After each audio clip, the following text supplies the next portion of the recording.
गोव्यात गोमांस वाहतूक प्रकरण उघड।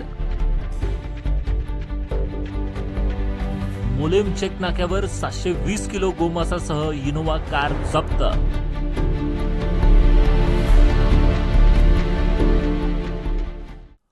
कर्नाटकातून गोव्यात बेकायदेशीररित्या घेऊन जाणाऱ्या सुमारे 720 किलो गोमांस मोलेम चेक नाक्यावर कुळे पोलिसांनी जप्त केले। ही कारवाई हुबळीहून म्हापशाच्या दिशेने येणाऱ्या इनोव्हा कारवर करण्यात आली।